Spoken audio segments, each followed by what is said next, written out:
आज आपल्याला भेंडी बनवायची. त्यात आपण शेंगदाणे घालून भरलेली भेंडी बनवणार आहे. तर सगळे भेंड्या मी अशा कापून घेतल्या आहे. मधून एक एक चीर मारून घेतली आणि त्याला कट मारले मधून. बघा, मग भरायला काम येईल आपल्याला. उसळ शिजवून घेतली. उसळ पण बनवायची मला. आज मी पहिले उसळ बनवून घेणार आहे. आता कढईत तेल घालून घेतलं. तर हे काळा लाल मसाला, हळद अशी घेतली आहे उसळीत टाकण्यासाठी. हिंगाची फोडणी,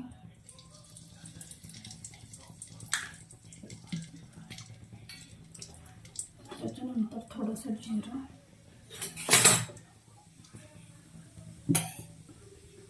कापलेला कांदा,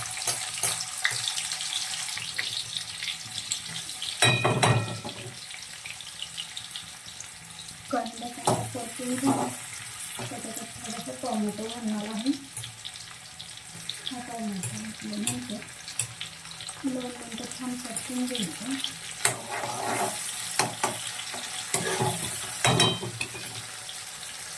हे आपलं ओलं वाटण आहे कांदा खोबऱ्याचं.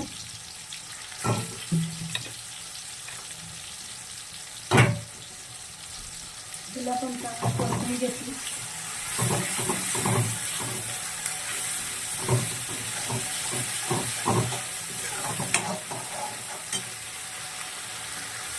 याला तेल सुटेपर्यंत चांगलं परतून घेतलं.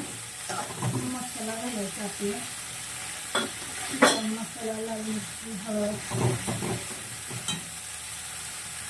आता बघू शकता आपल्या मसाल्याला साईडने तेल सुटलेलं आहे.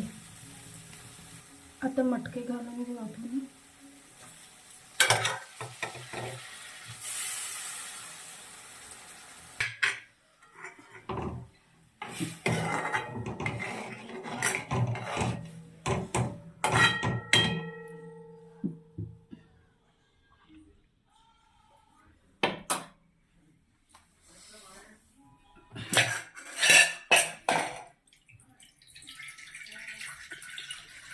आता चवीनुसार मीठ घालते आणि चांगलं उकळ येऊन देते.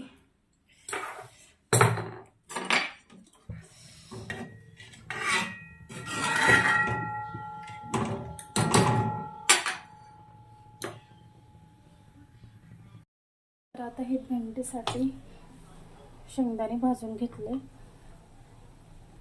7-8 लसणाच्या पाकळ्या, थोडंसं जिरं,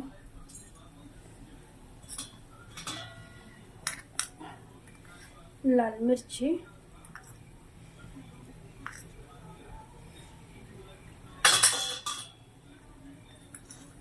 हळद,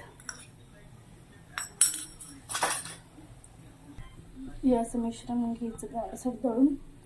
मग भेंडीत भरून घ्यायचं. इकडं आपली उसळ पण छान उकळी आली आहे. कशी दिसते बघू. छान उकळी आली. तर अशी प्रत्येक भेंडीत मी मिश्रण भरून घेतलं आहे. आता फोडणी द्यायची. तर तेल घालून घेतलं.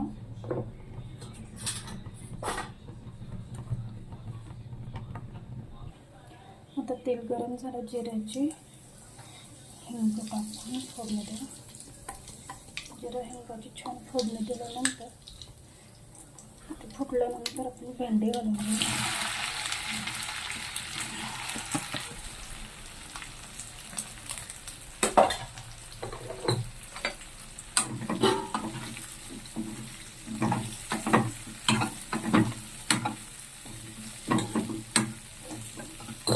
राहिलेलं मिश्रण थोडं वरून घालायचं.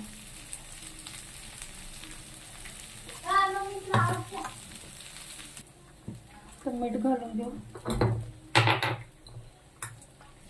चवीनुसार मीठ.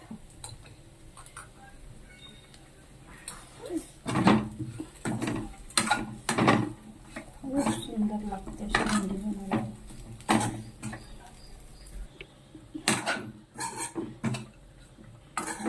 मधून मधून थोडंसं हलवायचं म्हणजे भेंडी लागणार नाही खाली आणि आपला मसाला पण जाणार नाही. लो गॅस करायचा, खूप फास्ट पण नाही करायचा.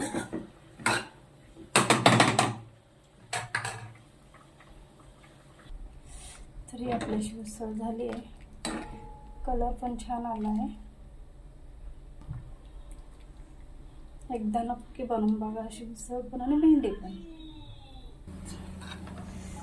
अशी आपली भेंडी झाली कुरकुरीत मस्त, खूप छान लागते. एकदा खाऊन बघा, नक्कीच करा.